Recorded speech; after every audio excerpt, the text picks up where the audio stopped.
bowled out. The big Diesel surveyed the shed. "Not bad," he said. "I've seen worse. At least you are all clean." The engines gaped.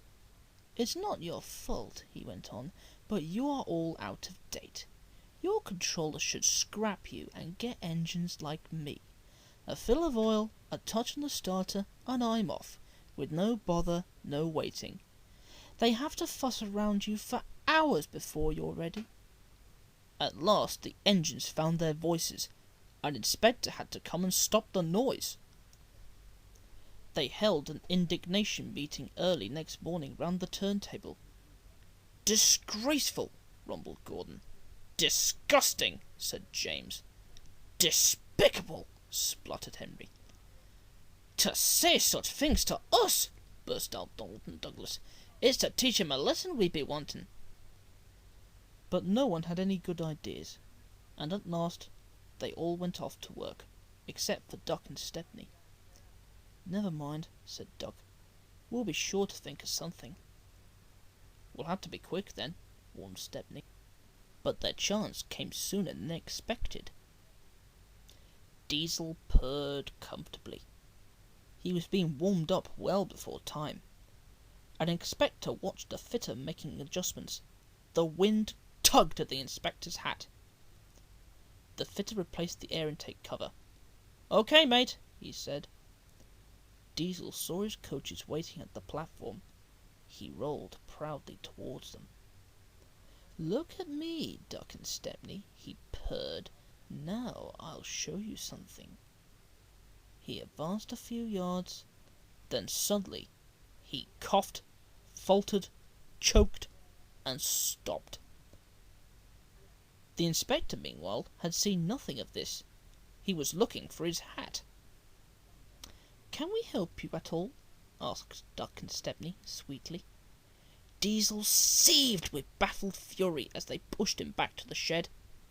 "My hat!" exclaimed the inspector as the cavalcade went by. "Bother your hat," said the Fat Controller crossly. "The train's due out in 10 minutes, and you'll have to take it, Duck." Duck looked doubtful, but when Stepney asked, "Can I help him, sir?" he felt better. The Fat Controller was pleased too, and hurried away almost cheerfully to make the arrangements. The engines and their crews made careful plans. "A good start's everything on a job like this," warned Stepney. So as they backed down, they dropped sand on the rails, rolling it firm within their wheels. Both controllers were there to see them off. "Gordon will take over from halfway," said the Fat Controller, "so get the train there. Never mind about being late. Good luck." "Don't worry, sirs," smiled Stepney.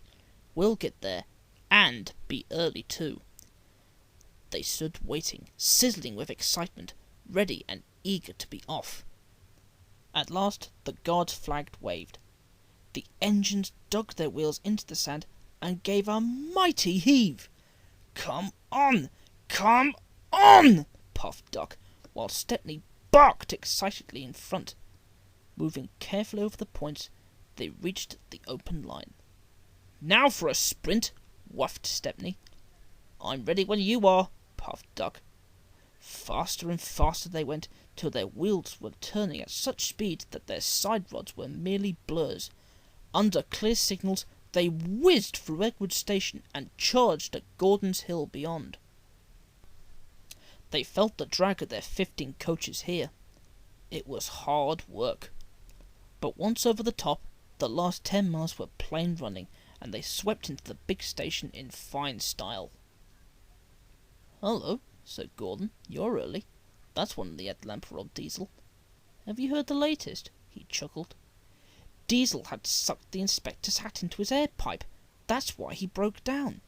James says he's sick as boiler sludge and sulking in the shed. Out of date, are we? Ho ho ho!" And still laughing, Gordon puffed away. Everyone was sad next day when Stepney had to go. All the engines who could came to see him off. The Fat Controller made a speech, and so did Stepney's controller. Donald and Douglas made everyone sing Auld Lang Syne, and then Stepney, with his controller, puffed off to a chorus of cheers and whistles. "Goodbye, Stepney! Come again! Goodbye! Goodbye!" But what about Diesel? He'd slipped away the night before.